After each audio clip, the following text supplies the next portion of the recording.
What if the one food sitting in your refrigerator right now, a food that costs less than $1, that has been part of human breakfast for thousands of years, is either quietly helping you manage your blood sugar or silently making things worse? And here's the part that will surprise you. It's not about whether you eat eggs. It's about a very specific set of decisions you make around them. Decisions so small, so easy to overlook, that most people with diabetes never think twice about them.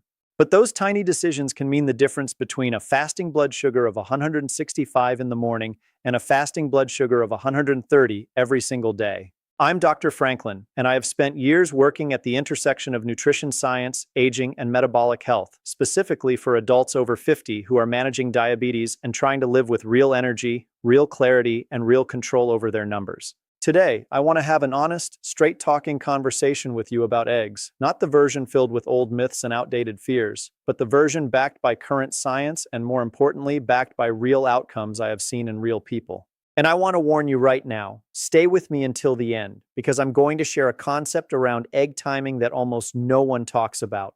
It has to do with your body's natural morning hormone cycle. And when you understand it, the way you approach breakfast will never be the same again.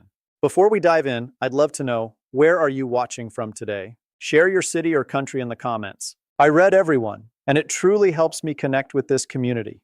Now let's get started. Let's start at the very beginning, because I find that most confusion about eggs and diabetes comes from one giant misunderstanding about how the diabetic body actually works. Here's the truth that often gets skipped over.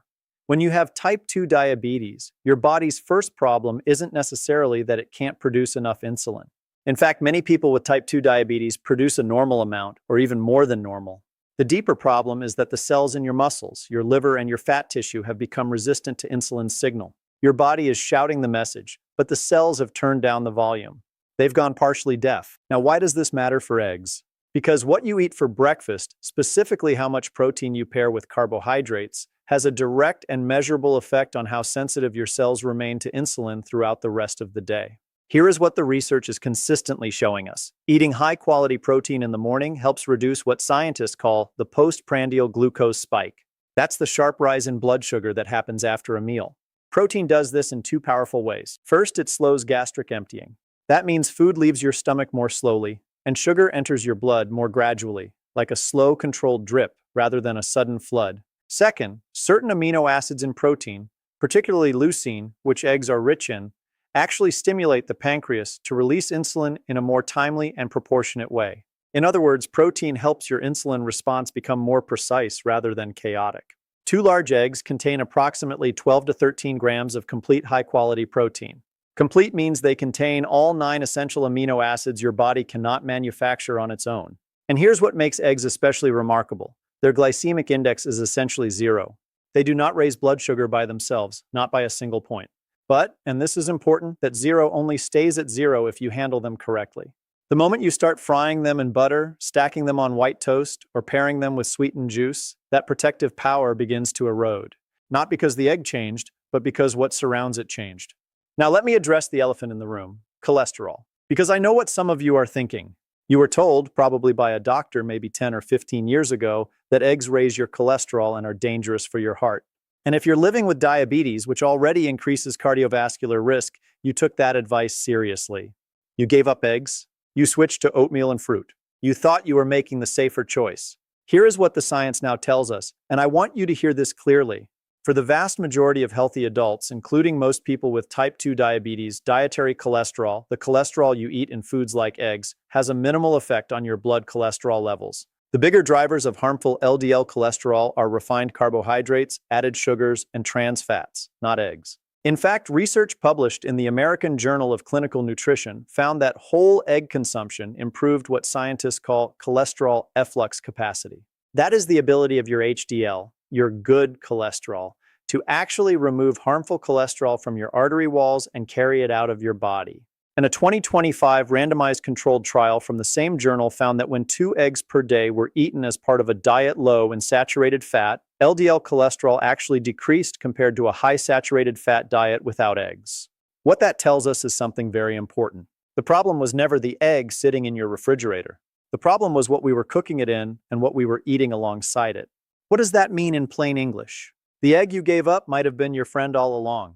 Before we continue, Take a second and tell me your name and where you're tuning in from.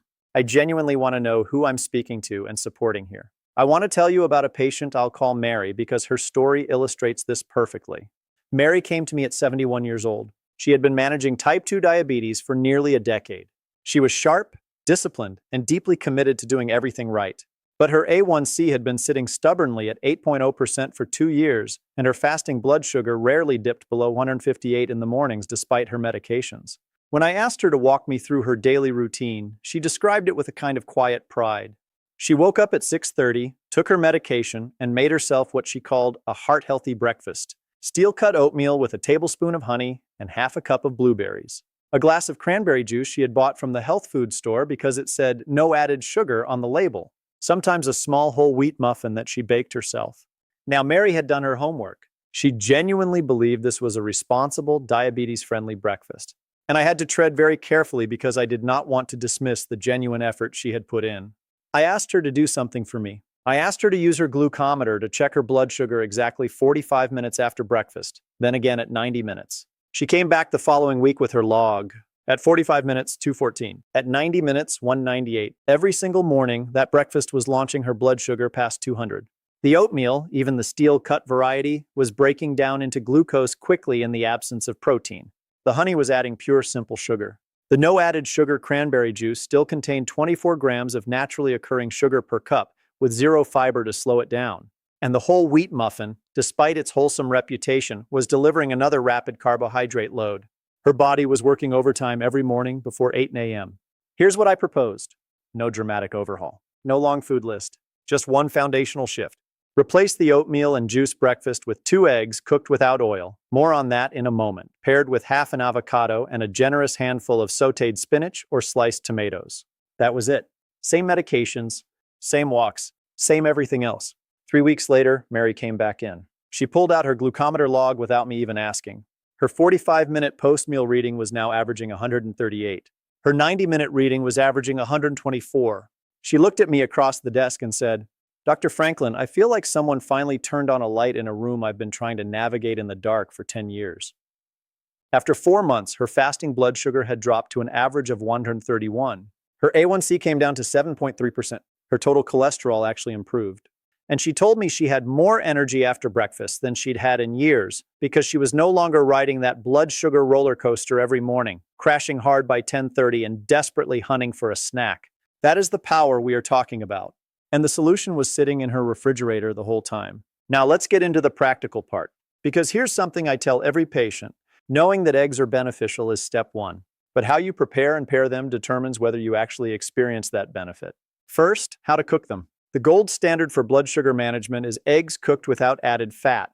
I know that sounds counterintuitive because we've always associated eggs with butter or oil in the pan. But egg yolks already contain their own natural fat.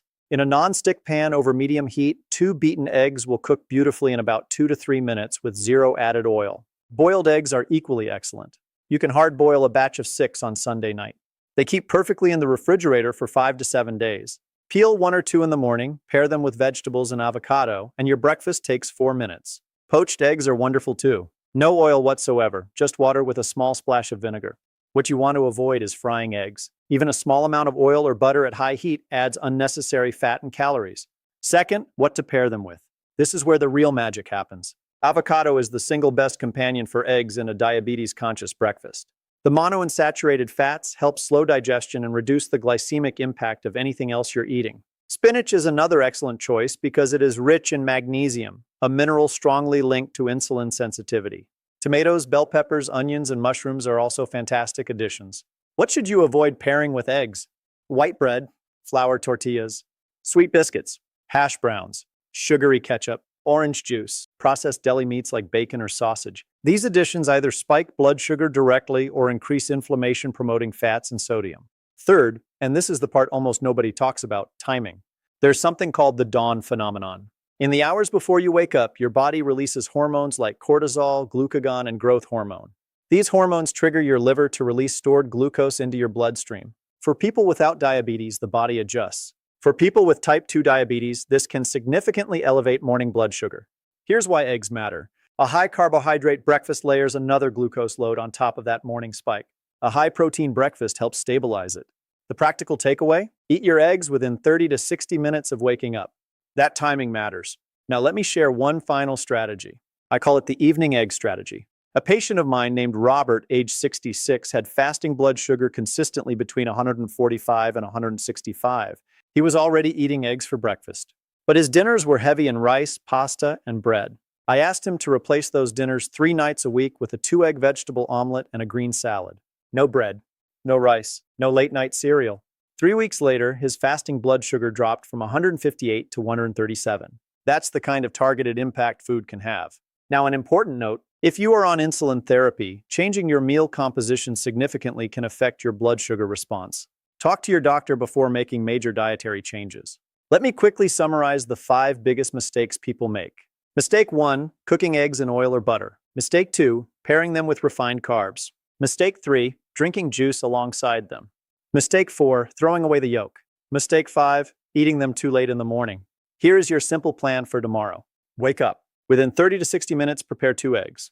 Pair them with half an avocado and non-starchy vegetables. Drink water or unsweetened herbal tea. Eat the eggs and vegetables first. If needed, have a small piece of dense whole grain bread afterward. That's it. Simple, affordable, effective. I want to close with something Mary said to me at her 6-month follow-up. For the first time in years, I'm not afraid of my breakfast. That sentence stayed with me. Because this isn't really about eggs. It's about giving you back a sense of control over your health. Your body is not your enemy. It responds to the signals you give it. And when you give it better signals, right protein, right timing, right pairing, it often responds faster than you expect.